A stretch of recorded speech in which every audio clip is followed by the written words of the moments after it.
S ಇನ್ನು ಇದೇ ಪ್ರಕರಣಕ್ಕೆ ಸಂಬಂಧಪಟ್ಟಂತೆ ಈಗ ಭವಾನಿ ರೇವಣ್ಣ ಅವ್ರಿಗೂ ಏನಾದ್ರೂ ಸಂಕಷ್ಟ ಶುರುವಾಯ್ತಾ ಅನ್ನೋ ಪ್ರಶ್ನೆ ಸಂತ್ರಸ್ತೆಯ ಹೇಳಿಕೆಯನ್ನ ದಾಖಲು ಮಾಡಿದ ಕೂಡಲೇ ನೋಟಿಸ್ ಅನ್ನ ಕೂಡ ಕೊಡಲಾಗುತ್ತೆ ಅನ್ನೋ ಮಾಹಿತಿ ಸಿಗ್ತಾ ಇದೆ.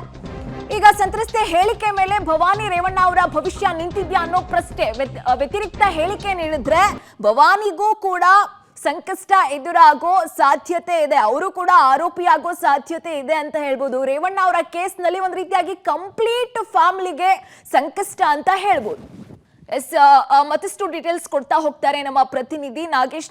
ಈಗ ಭವಾನಿ ರೇವಣ್ಣ ಅವ್ರಿಗೂ ಕೂಡ ಒಂದು ರೀತಿಯಾಗಿ ಸಂಕಷ್ಟ ಅಂತ ಹೇಳಲಾಗ್ತಾ ಇದೆ. ಸಂತ್ರಸ್ತೆ ಏನ್ ಸ್ಟೇಟ್ಮೆಂಟ್ ಕೊಡ್ತಾರೆ ಅನ್ನೋದ್ರ ಮೇಲೆ ಭವಾನಿ ರೇವಣ್ಣ ಅವರ ಭವಿಷ್ಯನೂ ನಿಂತಿದೆ ಅಂತ ಹೇಳಲಾಗ್ತಾ ಇದೆ. ಯಾಕೆ ಏನು ಅಂತ ಅಪ್ಡೇಟ್ ಕೊಡೋದಾದ್ರೆ, ಚಂದನ, ಮಾಜಿ ಸಚಿವರಾಗಿರುವಂಥ ಎಚ್.ಡಿ. ರೇವಣ್ಣ ವಿರುದ್ಧ ಕಿಡ್ನಾಪ್ ಕೇಸ್ ಆಗಿತ್ತು. ಕಿಡ್ನಾಪ್ ಕೇಸ್ ಆದ ಬಳಿಕ SIT ಅಧಿಕಾರಿಗಳು ಈ ಪ್ರಕರಣವನ್ನು ಭೇದಿಸಲಿಕ್ಕೆ ಮತ್ತು ಕಿಡ್ನಾಪ್ ಆದಂಥ ಸಂತ್ರಸ್ತ ಮಹಿಳೆ ಎಲ್ಲಿದ್ದಾರೆ ಅನ್ನುವಂಥದ್ದನ್ನು ಹುಡುಕಾಟವನ್ನು ಮಾಡಿದ್ರು. ಇವತ್ತು ಸಂಜೆ ಹುಣಸೂರಿನ ರೇವಣ್ಣ ಅವರ ಆಪ್ತ ಸಹಾಯಕರ ಮನೆಯಲ್ಲಿ ಆ ಸಂತ್ರಸ್ತ ಮಹಿಳೆ ಇದ್ದರು ಅನ್ನುವಂಥ ಮಾಹಿತಿ ಆಧಾರದಲ್ಲಿ ಮನೆ ಮೇಲೆ ರೈಡ್ ಮಾಡಿ ಈಗ ಸಂತ್ರಸ್ತ ಮಹಿಳೆಯನ್ನು ಹುಡುಕುವಲ್ಲಿ ಈಗಾಗಲೇ SIT ಅಧಿಕಾರಿಗಳು ಯಶಸ್ವಿಯಾಗಿರುವಂಥದ್ದು.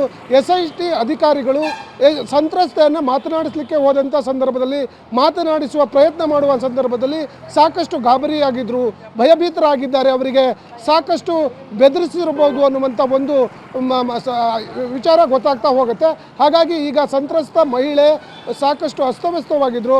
ಅವರಿಗೆ ಸ್ವತಃ PSI ಅವರೇ ಬೇರೆ ಬಟ್ಟೆ ಕೊಡಿಸಿ ನಂತರ ಕರೆದುಕೊಂಡು ಬಂದಿದ್ದಾರೆ ಅನ್ನುವಂಥ ಮಾಹಿತಿ ಕೂಡ ಒಂದು ಕಡೆ ಆದರೆ, ಮತ್ತೊಂದು ಕಡೆ ಈ ಪ್ರಕರಣದಲ್ಲಿ ಏನು ಈಗಾಗಲೇ ತನಿಖೆಯನ್ನು ಮಾಡ್ತಿರುವ SIT ಅಧಿಕಾರಿಗಳು ಮಾಹಿತಿಯನ್ನು ಪಡೆದುಕೊಳ್ಳಲಿಕ್ಕೆ ಮುಂದಾಗ್ತಿದ್ದಾರೆ. ಒಂದು ವೇಳೆ ಸಂತ್ರಸ್ತ ಮಹಿಳೆ ಭವಾನಿ ರೇವಣ್ಣ ವಿಚಾರವೂ ಕೂಡ ಪ್ರಸ್ತಾಪ ಮಾಡಿದ್ದಲ್ಲಿ ಈ ಒಂದು ಪ್ರಕರಣದಲ್ಲಿ ಭವಾನಿ ರೇವಣ್ಣಿಗೂ ಕೂಡ ದೊಡ್ಡ ಸಂಕಷ್ಟ ಎದುರಾಗುವ ಸಾಧ್ಯತೆಗಳಿದೆ ಅನ್ನುವಂಥದ್ದು ಗೊತ್ತಾಗ್ತಾ ಹೋಗುತ್ತೆ. ಚಂದನ, ರೈಟ್, ಧನ್ಯವಾದ ನಾಗೇಶ್ ತಮ್ಮೆಲ್ಲ ಡೀಟೇಲ್ಸ್ಗಾಗಿ.